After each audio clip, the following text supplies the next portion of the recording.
Salut et bienvenue sur Anakaland. Aujourd'hui on se retrouve pour explorer une énorme incohérence qui a fait surface avec Deadpool and Wolverine. Si vous n'avez pas encore vu ma précédente analyse sur la chronologie Logan, je vous recommande vivement d'aller la regarder en premier car cette vidéo en est plus ou moins une réponse. J'y ai examiné en détail pourquoi le film Logan semblait déconnecté de la chronologie des autres films X-Men. Vous trouverez le lien de la vidéo en description ainsi que celle de l'analyse à chaud du film sorti la semaine dernière. Alors, que se passe-t-il dans Deadpool 3 ? Le film nous montre Deadpool et Wolverine dans une nouvelle aventure avec une intrigue centrale basée sur la mort de Logan dans le film de 2017. Wade y est déterminé à remplacer Logan par un variant pour sauver sa propre ligne temporelle, celle où vivent tous ses amis et sa famille. Jusque-là, tout semble à peu près logique, ou du moins cohérent.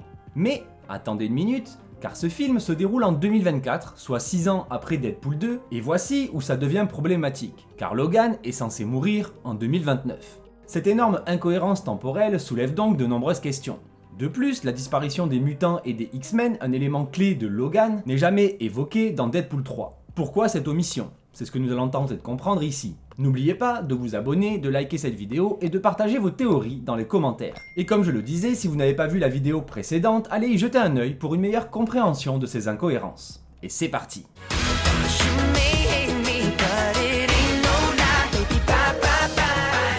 Pour ceux qui ont besoin d'une petite piqûre de rappel, Logan nous montre un Wolverine vieillissant en 2029. Le film y dépeint un futur sombre où presque tous les mutants ont disparu. Logan, affaibli et usé par le temps, vit une existence isolée en prenant soin de Charles Xavier, dont les pouvoirs mentaux dégénèrent dangereusement. L'histoire de Logan est une quête de rédemption pour notre héros, alors qu'il découvre l'existence de Laura, une jeune fille créée à partir de son ADN. Et à la fin, Logan se sacrifie héroïquement pour sauver Laura et une nouvelle génération de mutants, offrant donc un adieu poignant à l'un des personnages les plus emblématiques de l'univers X-Men. De l'autre côté, Deadpool 3, Deadpool and Wolverine se déroule 6 ans après que Wade Wilson, alias Deadpool, ait réussi à sauver sa chère et tendre Vanessa.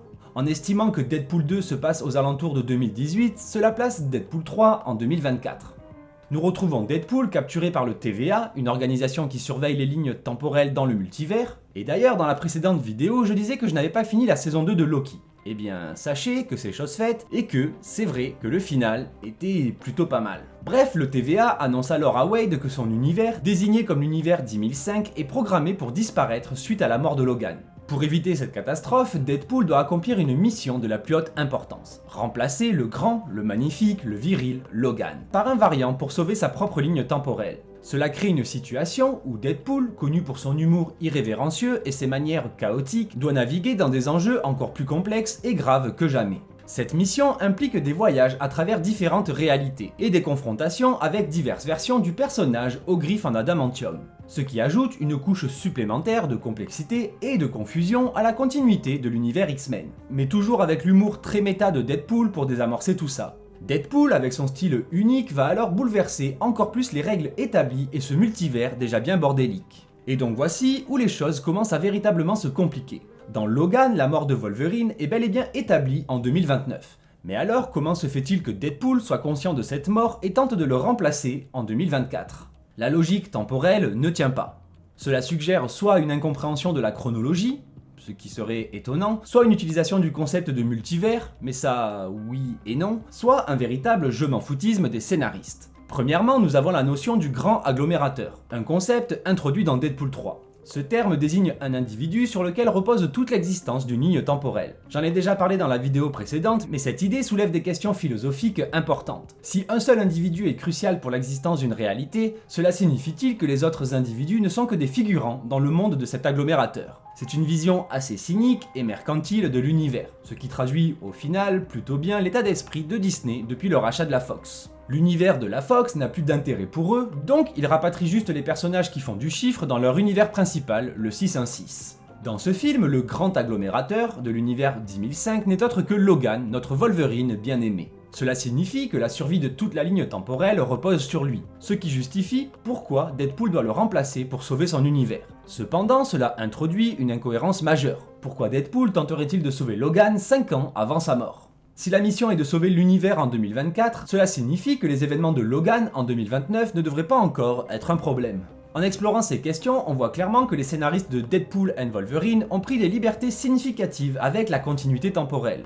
Cela pourrait être justifié par le caractère méta des films Deadpool et de sa capacité à briser le quatrième mur, mais cela n'explique pas entièrement ces incohérences. La tentative de fusionner les univers Fox et Marvel via le multivers est ambitieuse, certes, mais elle crée des contradictions difficiles à ignorer. Ainsi, la présence de Deadpool dans une mission de sauvetage de Logan en 2024, alors que ce dernier ne meurt que 5 ans plus tard, montre que la continuité temporelle est sérieusement mise à mal. Cela soulève des questions non seulement sur la logique interne du film, mais aussi sur la manière dont les studios abordent la cohérence narrative à long terme. Car certes, la Fox avait déjà tendance à s'asseoir sur la cohérence, mais là, pour changer, Disney y met un dernier clou dans le cercueil. De plus, dans Logan, l'extinction des mutants est un élément central de l'intrigue. Le film se déroule dans un futur où les mutants sont pratiquement éteints, un monde sombre et désespéré où Logan et Charles Xavier luttent pour survivre aux côtés de la jeune X-23. Ce contexte donne au film une gravité et une urgence qui renforcent l'impact émotionnel de l'histoire. Cependant, dans Deadpool et Wolverine, il n'y a aucune mention de cette extinction. Wade Wilson, connu pour son humour irrévérencieux et son habitude de briser le quatrième mur, ne fait aucune allusion à la disparition presque totale des mutants. Cela soulève donc une question majeure. Pourquoi cette omission? Cette absence de mention est d'autant plus flagrante lorsque l'on considère que Deadpool est un personnage profondément ancré dans l'univers mutant. Ses aventures précédentes, ainsi que ses interactions avec d'autres mutants, devraient faire de cette extinction massive un point de discussion inévitable. Surtout que Deadpool est toujours entouré de ses 3 amis X-Men, ou X-Personnes.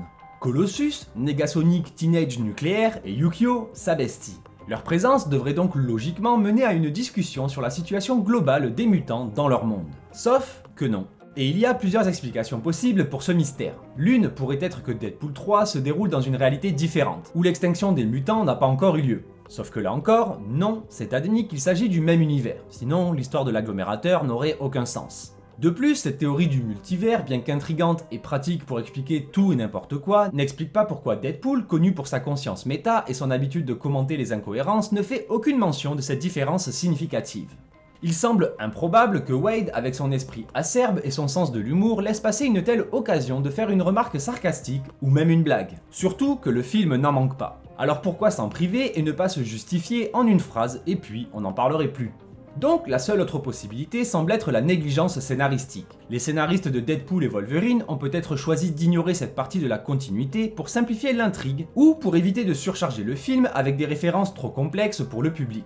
Cependant, cela crée une dissonance pour les fans qui sont familiers avec les événements de Logan et qui s'attendent à une certaine cohérence narrative. Genre au hasard, moi. Cette omission soulève donc des questions sur la manière dont les studios gèrent la continuité de leurs univers cinématographiques. En choisissant de ne pas mentionner l'extinction des mutants, Deadpool 3 laisse un vide dans son récit qui pourrait frustrer les spectateurs les plus attentifs aux détails et à la logique interne des franchises. Cette absence de mention de la disparition des mutants dans Deadpool 3 est donc un mystère qui reste sans réponse. Que ce soit une temporalité différente ou une négligence scénaristique, cette omission souligne les défis auxquels les studios sont confrontés pour tenter de fusionner des univers complexes. Cela ajoute une couche supplémentaire d'incohérence à une chronologie déjà compliquée, laissant donc les fans spéculer sur les raisons derrière cette décision créative, comme nous en ce moment. Ou alors est-ce simplement la nature méta de Deadpool qui brouille les lignes de la continuité? Car ce film sert aussi et surtout ouvertement à relancer le MCU avec des personnages populaires. En utilisant le côté méta de Deadpool, les créateurs du film montrent une autodérision qui, bien que pas très subtile et pas forcément très honnête, permet d'intégrer 2 personnages extrêmement populaires dans l'univers Marvel.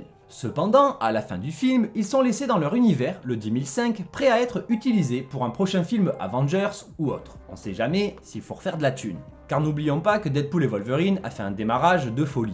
Et cette stratégie soulève une autre question intéressante. Qui est le grand agglomérateur de l'univers 616, l'univers principal du MCU? Est-ce aussi un personnage clé des films? Et si c'était Tony Stark ou même Steve Rogers, l'univers central de Marvel Studios va-t-il s'effondrer lui aussi? Cette pirouette narrative ne sert-elle qu'à justifier le script pas vraiment grandiose de Deadpool et Wolverine, ou ce concept sera-t-il réutilisé plus tard? Ce dont je doute fortement. Et en regardant de plus près, il semble que la seule explication vraiment cohérente et en adéquation avec la politique de Disney Marvel soit qu'ils en ont rien à foutre, et qu'ils se moquent de créer des incohérences. Leur objectif principal était de ramener ces personnages dans leur giron, peu importe les contradictions avec l'univers établi chez la Fox, qui est maintenant mort et enterré, définitivement. Mais j'ai déjà abordé ce sujet en détail dans cette vidéo, donc je n'en dirai pas plus. En conclusion, Deadpool et Wolverine présentent des incohérences temporelles majeures par rapport à Logan, et même les films Deadpool précédents. et donc omet des éléments cruciaux comme la disparition des mutants. Mais vous, que pensez-vous de ces contradictions?